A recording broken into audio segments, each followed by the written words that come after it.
Hey everybody, Joe Mangum here, and I am going to go through a really quick and easy tutorial on how to discover a market trend for a house. This is crazy important to you as a real estate agent if you are working with a seller to understand what the demand for a house is. That is an important factor to establishing a pricing strategy. And if you're working with a buyer, it's really important for you to understand if that house has a lot of demand. It will help you form your negotiation strategy. So, what we're going to do is we are going to break down how you do it. It's very simple, it's very easy math, but it's one of those things we aren't taught very often. And the benefit of all of this to you is you can now apply this when you're trying to figure out these strategies, whether it's for pricing or whether it's for negotiating. And all of us want to be better at that. So here we go. What we're going to learn some of the trends of the market. We're going to discover the trends for the subject house, and we're going to understand what it means, okay? So let's go with how does the market work? Well, the market is a big pendulum, and sometimes it's swinging in favor of the seller. Sometimes it's swinging in favor of the buyer. All of that swinging is based on supply and based on demand. We know very little about which way it's going to swing. The only thing we can be 100% sure of is that it is going to swing. Now, you may have been in real estate just since you've had one type of market. I've been in the market for over 20 years. I'm about in my 24th year right now of being in the real estate market. And this is what I know for sure. Sometimes you can see that change coming, and sometimes you cannot. Sometimes that change happens really, really quickly. So you have to be able to understand how to identify the trend. So, what is a market trend? A market trend is the way that you examine demand for a house based on the number of similar houses that are available, so the competition, versus the rate in which they're selling. Generally, market trends are considered absorption studies, and you may have heard that before, the term absorption study before. And the definition of absorption is essentially if no more houses come onto the market, how long will it take all of the existing inventory to get absorbed in the market at the current rate of selling? So let me give you an example. So an example here is the number of houses currently on the market divided by the number of houses closed in the past 30 days. So let's say, for example, I have a house, a subject house. Rather, I'm working on the negotiating side, or rather, I'm working on the seller side, the buyer side, or the seller side. I would take this house and I would go and understand what is on the market that would compete against this house. That is how I discovered the number of houses currently on the market that would compete against this subject house.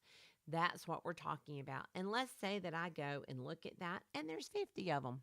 There are 50 houses that currently compete against my subject house. Then what I want to do is I want to understand the number of houses that closed in the past 30 days, that have closed in the past 30 days. And in this example, 12 have closed in the last 30 days. So the months of inventory would be 4.16, which is 50 divided by 12. You divide the number of houses currently on the market. These are not comparables. These are currently on the market. Competition divided by the number of houses closed in the last 30 days, 4.16 in this example. Now, you may say, that's great and all, but I don't know what 4.16 means. Well, let me show you what 4.16 means. If your number is, it is 6 months or less, 6 months or more, or 6 months. So let's start with 6 months. If there is 6 months of inventory in the market, then the market is considered balanced or flat. Those are used interchangeably. And what that means is they're completely equal pressure between the amount of inventory and the amount of buyers. That's what that means.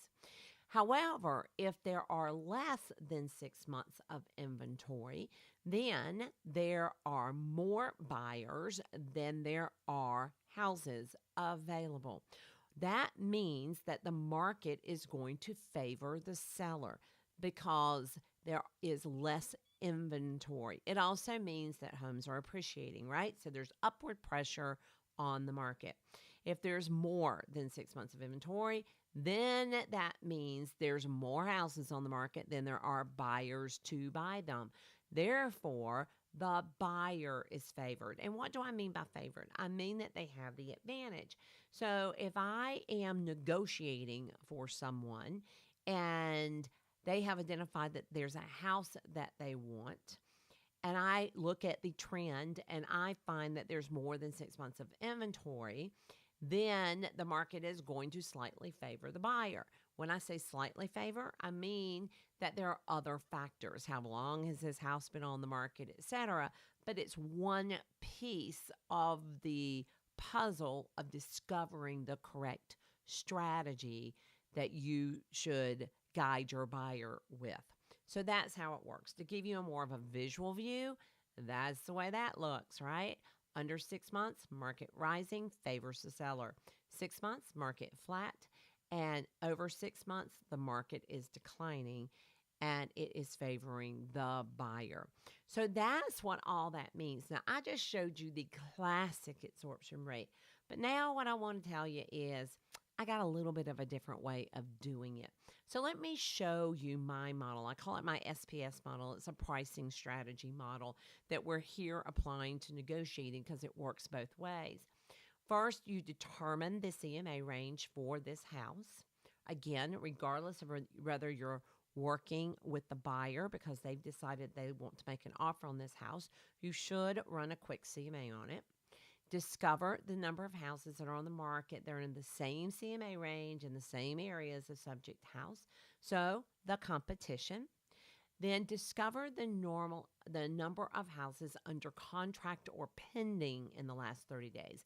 Now, this is where the variation is on the classic absorption rate. What I mean by that is, if you recall, it was closed in the last 30 days, the classic absorption rate. Here, I'm asking you to look at under contract or pending in the last 30 days. Now, why the change in this?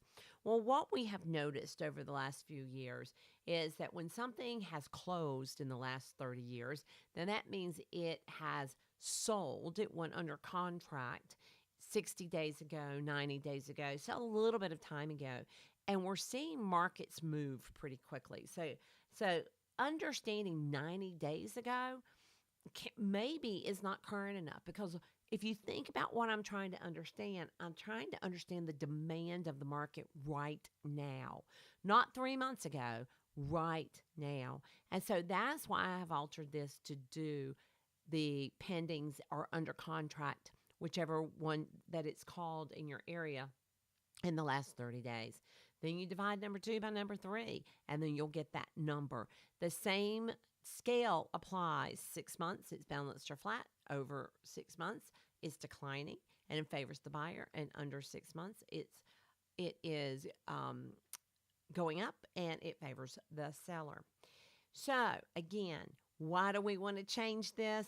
Because that's a really long time and markets can shift really, really quickly. So that's why we've chosen to use the under contract or pending in the last 30 days.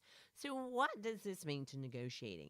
Well, it helps you understand the demand for the house, which means that you can see what's happening in the market right now, which means that you can consider this factor in the negotiation strategy. You know, there's a lot of information you need to collect for your buyer before you start negotiating a house, and this gives you an idea of the mood of the market for this house. You know, markets have moods. All right, that is my very quick this is how an absorption rate works. And so please make sure to just go and the next house you're working on, whether for a buyer or a seller, run these numbers to see how that looks and how that feels. It's a really great piece of information. It ups your game quite a bit. And as a bonus, it makes you look really smart. All right, go off and use it. I hope to see you soon.